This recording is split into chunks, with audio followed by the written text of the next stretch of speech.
Yo, what's up, guys? Stas here. Got my double espresso. How could I not? Of course, with SoFi's earnings officially out, we've all been waiting for this for a while, right? Cheers, by the way. I appreciate you all for tuning in. And look, SoFi stock right now is down over 5%. We're trading right around $23 a share. And I'll be honest, man, I wish I could say I was surprised. I'm not surprised. We covered the charts heading into earnings, and we talked about how they weren't looking so favorable for the bulls. So let's just dive into it. We're going to break down not only the charts, but obviously the earnings. We'll dive into the investor relations page, everything, right? So SoFi reported 13 cents of adjusted EPS, which beat the 12 cents expected, and sales also beat 1.01 billion versus $983 million.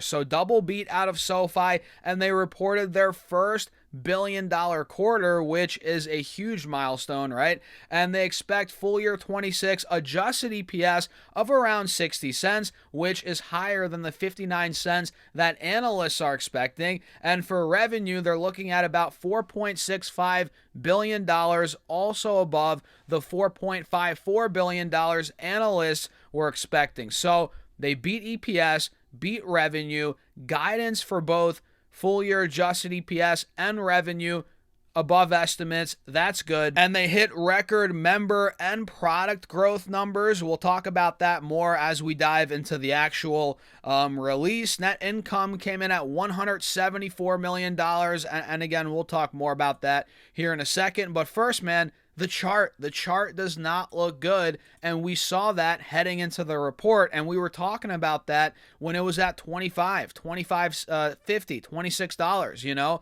We were talking about the descending triangle that is pretty clear, right? You guys can see it now. It's playing out. And we talked about 2350-ish. That was a gap that clearly we filled. That was the low from back in the middle end of November. So we broke through 25. We filled the gap down at 2350. Now we're actually falling through 2350, and this is what I feared. This is what we talked about. And again, I'm not surprised because we were prepared, but it looks like we might be going to $20 a share. We're now trading in this next window right here, which we have a wide open gap down to about $20.50. So chart wise right now, SoFi is breaking down. It's not looking too pretty. I got to keep it real, but it is oversold. At the same time, it's oversold. So yeah, if we get down, let's say 22 a share, 21 a share, I don't necessarily think it's going to go right to 20. I feel like we might have a relief rally before maybe it goes down to 20. So keep that in mind. The charts are looking bad, but at the same time, we are a little oversold here. So maybe a recovery rally could be in store, especially as the numbers, guys, look. The market in general is falling now. That's not helping SoFi, right? But the numbers were good, The numbers were good, but the fact that the market's tanking, sentiment around SoFi hasn't been great either. That's just bringing down the stock. So let's dive deeper here. So look at the growth here, guys. Adjusted net revenue was up 37%. Again, they hit their first billion-dollar quarter. That was up again 37% to $1 billion, and adjusted EBITDA was up 60% to a record $318 million, as fee-based revenue was up 53% to a record $443 million. And the records continue, guys. Member growth was up 35% to a record 13.7 million members. Product growth up 37% to a record 20.2 million products. And their guidance was strong, which we touched upon that, just about a minute ago. And Anthony Noto said, their CEO, 2025 was a tremendous year, and the fourth quarter was nothing short of exceptional, delivering more than $1 billion in quarterly revenue for the first time in our history. He said, our one-stop shop is scaling exactly as intended and delivering a winning combination of growth and returns, right? He said they added a record 1 million new members in the quarter and drove record product growth like I touched upon. And at the same time, we moved with urgency to lead the next phase of financial services by delivering crypto and blockchain innovation backed by bank-grade stability and security. That's key. This combination of scale, innovation, and profitability positions SoFi to drive durable compounding growth and deliver superior financial returns in 2026 and for years to come. So let's run through some of these highlights, guys. I mean, this is insane, right? SoFi added a record 1 million new members in the fourth quarter, leading to a 35% year-over-year increase to 13.7 million members, and a record 1.6 million new products in the fourth quarter,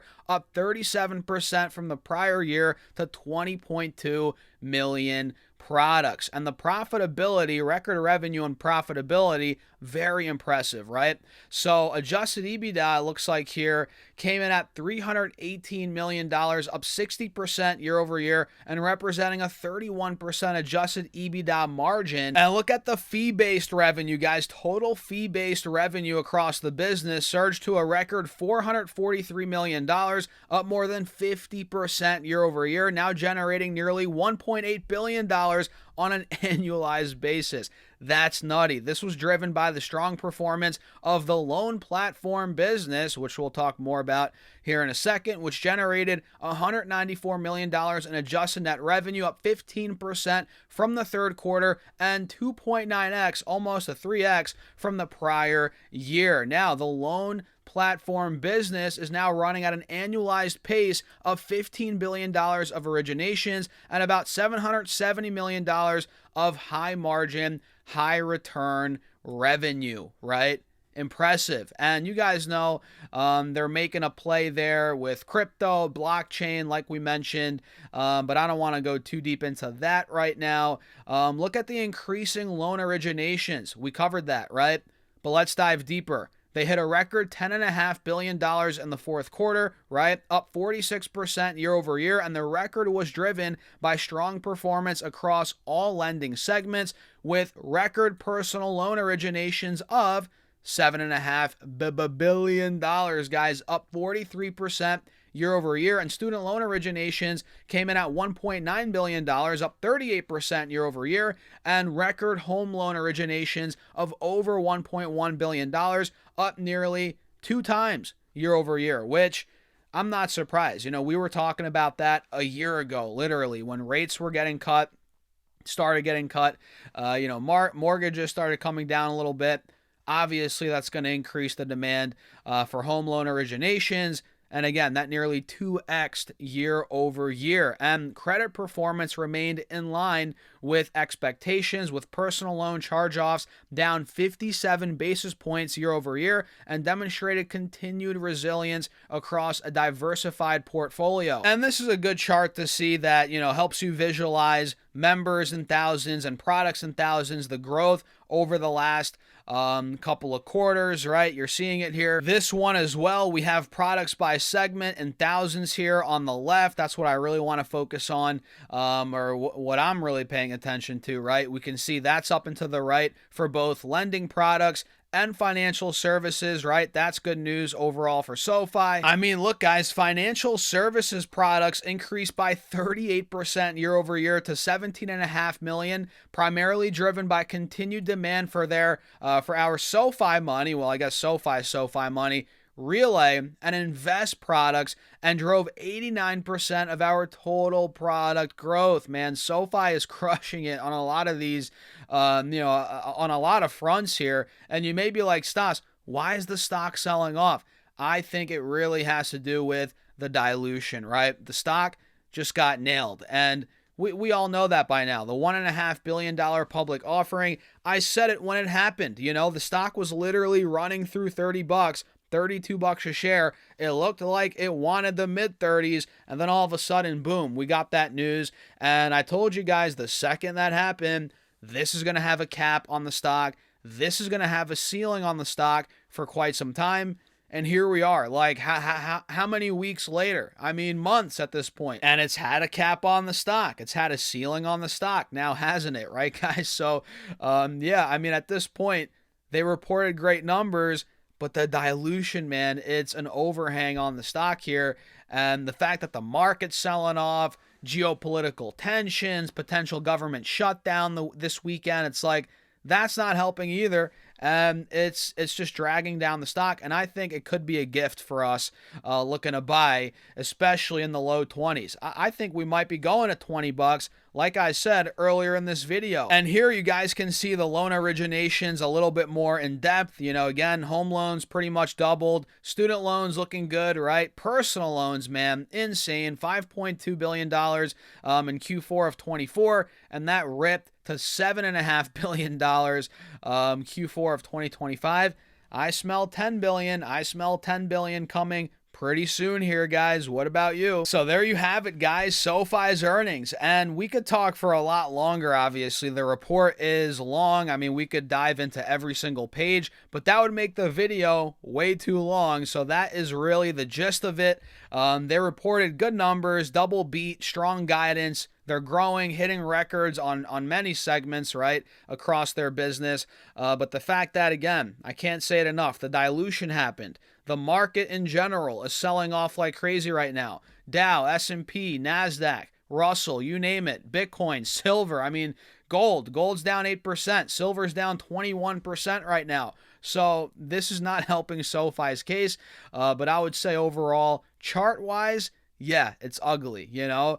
Might be going lower. It looks like a falling knife. But if you have patience, if you have a longer-term outlook, the numbers were pretty good, and this sell-off here could be opening up an opportunity, genuinely. You know, I think it's actually a healthy pullback here, and I think anywhere from 18 to 20 bucks a share, that's when SoFi really actually starts to get attractive again from a buy standpoint, and we're getting there. We're getting there fairly close, or we're getting fairly close. You know what I mean?